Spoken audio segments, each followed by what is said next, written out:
Hey everyone, I'm Noah Barnett, the VP of Marketing here at Feathr, and today in the studio, as always, I'm joined by Nhu, the curator of the Good Marketing Brief that Feathr puts out every single Wednesday and drops it right into your inbox. Nhu, how are you doing? Oh, how are you, Noah? I'm good. I just got back from visiting Gainesville, Florida, where is Feathr's headquarters. Mhm. We were having a all-team meeting to really kick off the year. It was I great. It's love good to that. see people outside of rectangle boxes. Yes, of course, of course. Yeah. How was the weather down there? Is it It was similar to good. where It you are was, now? yeah, it was that kind of blend where it's a little chilly in the morning and like really, really nice in the Yeah. afternoon, and then it kind of cools off in the evenings. Um, we got to play the height game. I don't know if you know about the height game, but Mm, it's really hard to tell how tall someone is when you've only ever seen them in a rectangle digital box. absolutely. Like I know I've met you before in person, but it was like very limited but I'm like, I don't know how tall Nhu is, right? And other people are like, I don't know how tall you are. And it's fun to get the Not reactions that of like, tall. oh, you're shorter than I expected. Or Yeah. in my case, they're like, wow, you're a lot taller than I expected. Hmm. And our head of CS is like really tall. And they're like, wow, he's really tall compared to what I Hmm. expected. Hmm. And it's just this perception issue that we have that changes when you're actually in the flesh, in I the think physical it's the form. camera angle because, like, It in a is the way, camera I'm angle. slightly looking down you, so I feel taller than you. But I know that you are significantly taller than me because I am only I 4'11". do remember that when meeting in person. I know that there is a delta. Yeah. I don't remember exactly how big the delta is, but yeah. Yeah. No, people did comment. They were like, you're a lot taller than I expected. And I think it is because I have like a more top down camera angle Hmm. going on. Hmm. They were like, oh, that's interesting. And I was like, but you guys are all short. No, I'm just kidding. We're not gonna height shame anyone. But it is a fun game. Like you're like, I have no Yeah. idea like who you are, right? Or even like we interact in such these like sprints where it's like I Yeah. experience you in this moment, right? And then I go and I like turn off my camera and I go do something else, or I jump into another meeting and then jump into another meeting. When you're just with people for the whole day, there's like nuances of people's personalities that come out that you would never get to experience in rectangle boxes. Yeah. I think that's the best part though, because you get more comfortable. People like put their guards down a little bit, their walls come down. You can see their personality come through, and I think that's the best part of spending time within teams for extended period of Yeah. time. I have to ask you, is there something that people point out about you when they meet you in person that they didn't expect? And I'll share mine first. Mine Oh, is remind always me. that you're not as intense as you feel. Hmm. And I guess in a virtual environment, I come off very intense, and they're like, yeah, you're like completely different. You're not as intense. I'm like, I'm intense? I don't think I'm intense, but the virtual box, I guess, messes it up. I Yeah, don't know. Yeah. that's funny. Mine's just like a very obvious one. They're like, "Oh, you're so short," because I am very tiny, but I don't know it because I'm usually virtual with people. And I actually don't know how short I am until I see myself in like a video or like a picture. I'm like, oh, I knew I was short, but I'm like, I'm really small compared to regular size people. So usually that's the first thing people point out about me. Like, oh wow, you're short. And I'm like, Yeah. thanks. Thanks for stating the obvious. Well, sorry to bring up a sore subject with the height shaming. We're going to move on because that's not why we're here. But it's always great to talk to you, Nhu. Need to And know. every week we come together to talk through what was in this week's Good Marketing Brief as a compliment, to kind of unpack some of the insights and tidbits. So, what was the theme and the focus of this week's brief? Yeah, so I really wanted to dive into a deeper kind of subject. With the new year happening, nonprofits are evaluating their strategies with donor engagement and fundraising, and I wanted to resurface some stats from last year. There's a decline in giving, number of donors who are giving, the amount that they're giving, and there's also been a slight decline in donor how much donors trust nonprofits. So I wanted to bring that to light again, not as a doom and gloom like the world is ending and fundraising is in crisis, but as just to bring to the forefront as you're planning your fundraising, you're planning on how to improve your donor engagement, just finding ways to bridge that disconnect and that gap between donors and nonprofits through good marketing. Yeah, hopefully. I think marketing, as we always see, is really a pathway to not only generate more mission, but it is a part of the mission. And I think a lot to do with these, decreasing rates of participation, decreasing rates of overall giving, decreasing rates of trust. Like, those are hard truths to really sit with as a nonprofit leader and someone who's been in the sector for a long time. Very familiar with these trends because they've been relatively consistent over the last 15 years. You have to think through, like, as a nonprofit, what can we do to combat those? Yeah. And for me, and maybe this is oversimplistic, I would love your take, Nhu, is like, all you really have to give to an exchange to your supporters, typically, unless you're a services-based nonprofit where your patrons are also donors and there's like a service trade type beneficiary type situation, is your marketing, is your communications, the stories you tell, the impact you provide. And I think it was Seth Godin said this. Most likely he says a lot of brilliant things, but it was like, yeah, the only thing your donors are getting in exchange for giving to you is what you communicate back to them. And that's it. Like, that's the product in some ways. If you think about it that way, like, that's the product we're giving back. So how can we rethink how we use this product, communications, marketing, to drive more participation, to drive deeper engagement by giving more, by increasing trust instead of eroding it? And I think you include some articles this week on, like, kind of talking through practically, like, how do we combat these things? So what did you find out? Yeah, I think you have a great point. It's not complicated, right?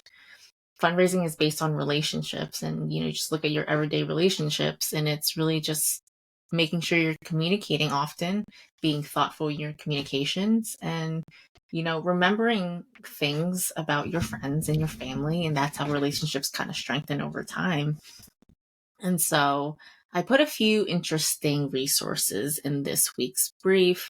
One is an article from Harvard Business Review on, this premise of a customer promise. And this is like a strategy that for-profit marketers use. You can see this in, like, Nationwide is on your side, or like Geico's 15 minutes can save you 15%. And so the beauty of it is, as by nature, nonprofits, they are promising their support or something through their mission. But then where it gets sticky is, how are you communicating, or how are you delivering on that promise? And so when someone gives to you, or someone supports you, or signs up for an event, whatever it is, and if the only thing they're getting is like a generic "thank you for your gift," and then you're not kind of showing them what their generosity or what their support is helping to do for your mission, it can kind of fall flat, and you kind of risk the disconnect of the donor relationship, because they're like, okay, well, now what? I don't know what I'm supporting, and I don't know what my money is going toward, and especially in such a transparent driven environment that we're in now, and people want to know. That's kind of how you build that trust.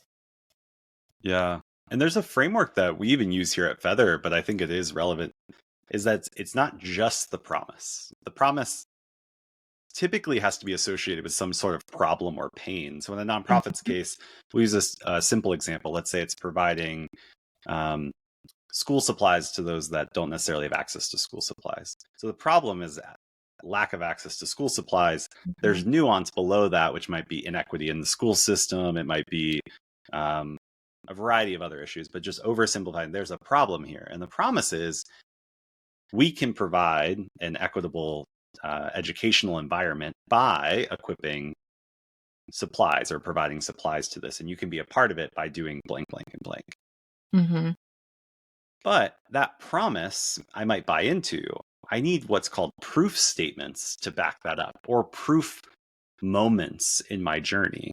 And so I need to see, like, oh, you actually gave school supplies to kids. That's proof that you're working, that you're delivering on the promise.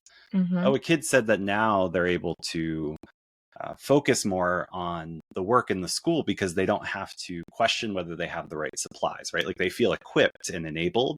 So now they can focus on education versus feeling maybe inadequate or not sure if they have the right tools. Yeah. That would be additional proof. And so you have to kind of make the promise, but then you have to have these proof points or proof moments that kind of make that real. And often it's in what we refer to at Feathr like as features or product qualities. Like we have an email marketing tool that helps you reach more of your supporters and report on the actual impact of that. Well, the feature is that we have tracking pixels that relate actual email engagement to actual dollars, raised here, right? And that's a feature component. But another proof point might be a customer proof point. So maybe it's the Shakespeare Theater Company saying, we actually implemented Feathr email and tied that in with our other digital campaigns. And we've seen an increase of giving from our core segment by 20%. And so now I have not only the promise, Feathr email is going to help you, reach more and raise more. Here's how. And here's proof that's actually working, right? Like you need all of those components. And so nonprofits, that's like your communication story. It's like not just about the ask, but it's about like delivering the story, delivering the thank you, showing back up, circling back and saying, remember that thing you did last year? This is actually making a difference. And here's proof of it. So closing that story on the promise is really important. I'm sure Geico, if you call them and you're like, Geico's never saved anyone money, right? Like it would stop working. Clearly they save some people money because they say some people, not everybody, because I've called Geico a few times and it doesn't work for me, but somebody out there is saving it, right? Or Allstate, like always on your side, like, or, whatever it is, like those are promises that have to be backed up with proof. And I think we as nonprofits also have to back up our proof, our promise statements. Absolutely. Through communications. I couldn't agree more. And I mean, I will call out that like something like a caution point maybe is that like in nonprofits' efforts to convince people to support their cause and give, I think what I do see frequently in the sector is that you don't want to do so much where you're constantly talking about yourself. Like, look at us. This is what we're achieving. We're so great. We're so wonderful. We're helping so many people, to where you're kind of deterring supporters. Big, well, you're fine. You don't need our support. But making sure you're keeping that gap of like, this is what we're doing and this is how many lives we're saving, but this is where we want to go and this is where you come in and help us. And just keeping that in mind, I think is important. It's such a thin balance though, because there's also the like, I guess, well agreed upon axiom that like people like to be on winning teams. But they also want to be on a team where they're needed. And so it's like, how do you play that balance to be like, you want to express like, we're making good, like, it's not desperation. We're not looking for a last hope or like someone finally to step in, because if we don't, like, we're going to fall apart. Like some of those narratives work for a time, but they don't work in like positive response. I might feel guilt and so I might give, but I don't feel like gratitude to be a part of that movement. But then you're right. If someone's crushing it all the time and you're like, well, they raised $100 million last year, I guess they're doing fine. I don't need to give, right? Like, I think they just saved 90% of the whales, or whatever the issue is. It's like, do they really need me to save the last 10%? I'm not sure, So that thin line of communication of like, how do you build excitement, but also like still need and presence? Was there any guidance on how do you hold that line? I mean, there was two articles. There's one from Candid and one from Philanthropy, which the Chronicle of Philanthropy, which you kind of alluded to, of like emergency appeals. Like, you don't want to be desperate, right? You don't want to be constantly pushing out emergency appeals. I think they're useful, but obviously you don't want to rely on them. But I mean, honestly, it's just from the resources, it's taking a very donor first approach to your fundraising and your communication, and trying to find relevant ways to connect with people based on your data, what you find in your marketing platform. And one that kind of stood out to me is like finding the platforms that work for you, especially in terms of social media, because oftentimes in nonprofits, what I can see is that nonprofits want to be on every single platform because they're like, oh, people are here. I want to be on X. I want to be on Instagram. I want to be on TikTok. I want to be on Facebook, YouTube, Pinterest.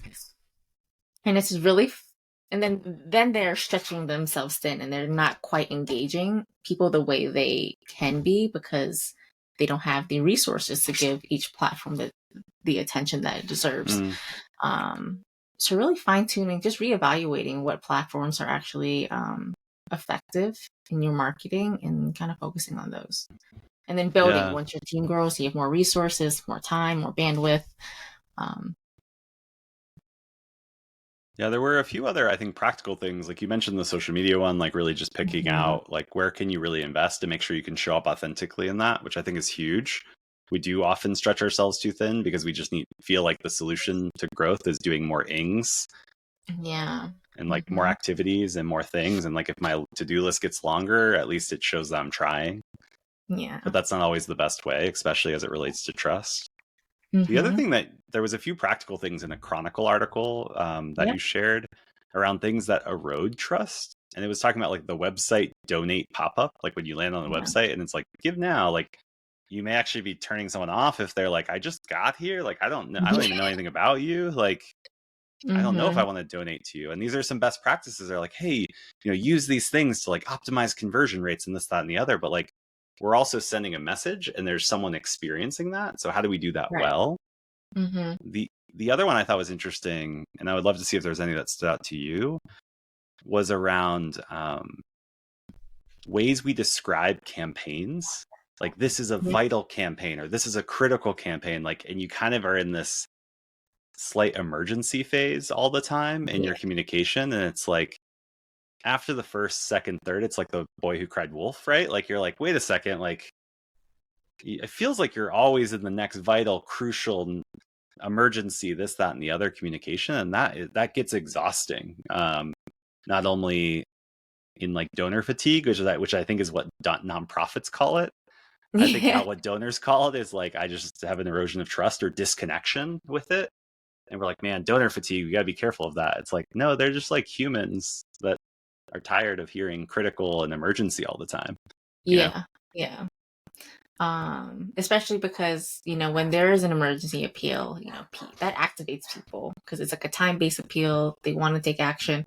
But then for the next few months, if they're constantly seeing another emergency, we're like, they feel like they can't make an impact because I'm like, I don't have the bandwidth or the financial capacity to continue giving to all these emergencies. So I think being more thoughtful about how you use it and make sure it's aligning with your mission is critical. One that in the Chronicle article that I thought was interesting was when you push out campaigns and if every 4 years or whatever you're pushing out the same campaign and you're just giving it a rebrand, a refresh, I think after a while, your most loyal supporters are going to see those trends. And it could cause them to lose faith because you're almost like misleading them, thinking that they're supporting something else when it's just a campaign with a new face. And so just being honest about what you're raising funds for, and don't try to reinvent the wheel if it's already working. Absolutely. Yeah, I think there's only a few things that have sustaining power for a long, long, long time. Like Grey's Anatomy is one of them. I think NYPD or whatever the other. Like there's things that like people have been watching for like ages, and it's the same formula over and over and over again. But I think as humans, we naturally get kind of disenchanted a little bit when it's like, we've done this before. We know how this goes. Like we do want some like spontaneity in our lives, and I think in both how we show up and connect with organizations. So innovation, staying connected to your audience, being timely in your communications around like what is the context my supporters are operating in, and how do I use reference symbols within that context to connect. that doesn't always need to be like newsjacking or like referencing the news or talking about Taylor Swift or doing anything like that. But it's like, what is the context? It's like, oh, it's the new school year back. They're in this like thing. Like, how can I connect with my millennial parents that are experiencing that for the first time? Or that moment, like when summer hits and your kids are at home and, you know, there's that moment, right? I'm thinking about things that I experience as a parent. But like other people's are like empty nesters, like, oh, when you send that last kid to college, like that's a moment that some of your supporters might be going through or like reminiscing about, even if it's been years in the past. It's like, oh, every time like May comes around and it's like graduation again, like they're reminiscing about this. And like, how might that tie back into your narrative? Because you're starting with the context your community is in and then working to your cause. All of this can build trust because there's signals of understanding and empathy and all of those types of those items. Absolutely. But trust is hard. Trust is hard. Trust is really hard. I love that you bring that up because that kind of reminds me of the Apple campaign that they pushed out for iPhone this week or last week. You know, trying to engage their Chinese segment because Chinese New Year is like right around the corner. Okay. And so they released this short story about a young Asian girl who is very insecure about how she looks and wants to look like other people. And it was a way to just really captivate that segment of young Chinese women who probably go through this, but also like young women or young men who are very insecure about their appearance. And so this story resonates outside this core segment that they were trying to reach globally.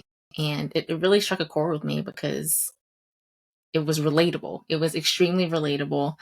And it was just a captivating way to tell a story. And so for nonprofits, you think about this, and with, you know, holidays coming up, events, think about some of the segments that you are trying to reach or are already reaching and finding how to deepen that connection in very specific ways, I think is like an inspirational piece.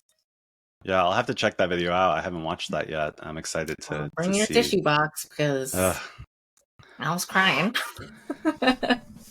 Yeah, Apple gets you every time. They know how to do product marketing through like the lens of the C's emotional storytelling. There's a lot to learn there. I always remember the one, the Dear Apple one, where it was when the Apple Watch had just come out and they were doing like a refresh to the next version. And they had this whole story of all these letters that Apple had received. And I don't know if it was creative liberties or they prompted them or they were actually receiving these of like how the Apple Watch, I'm getting goosebumps even talking about it, how the Apple Watch had like changed these people's lives, whether it was like when they fell or when this happened, or it encouraged them to stay connected. Like my whole body's like shivering talking about this story. I was gonna say, I just got goosebumps because you think just look it up. If you're listening to this right now and Nhu, I'd encourage, I'm gonna watch the Apple's Chinese New Year one, but just search for Dear Apple and their letters to Tim Cook, like on like how the Apple Watch has like changed their relationship with something. Or I think they had one on the iPhone too about how it was helping individuals with like neurodiversions or neurodiversity or other things like navigate the world, and how Apple's products had been their sidekick for success in that. And like, wow, what a powerful way to associate your brand with these change stories, let alone nonprofits who are changing lives every single day. Like, how do we connect with that and really show those stories exactly in positive ways? I think that's going to help us build trust, and trust drives participation, and trust plus participation drives deeper engagement. And we might be able to move these trends. I don't think we're going to reverse them fully. I think there's a lot of challenges there, but for your organization, in your context, you don't have to be a part of the benchmark. You can change the narrative of your community and your supporters that have deep trust, deep loyalty, and are like committedly engaged. And it can be a huge impact. I agree. Nhu, sometimes we end on like these emotional like levels, and it's like so good. I'm so heartwarmed every time we connect. I'm grateful that we get to do this every week. Definitely check out the Good Marketing Brief if you're not subscribed. Nhu puts a lot into this, really, so that this can be the one email you might want to open every week. I know there's a lot of emails you get that you don't want to open every week, but this one's like, there's heartwarming stories, there's helpful and practical articles, There's strategic conversations that you might be needing to have with your board or even with your team or your peers. And so lots of great things every single week for free. Good marketing brief. If you don't have it, or if you haven't read it in a while, go back and read some of the old ones. They also have shelf lives. So lots of great opportunities. Thank you, Nhu, for pouring into not only just an email newsletter. It's not just that. You're pouring into enabling our community so that they can do good marketing, and that matters. So I'm grateful for it. Thank you so much, Noah. I appreciate that. We'll see you again next week. We'll do it again. Sounds good. See you next Until week, then, everyone. see ya. Bye.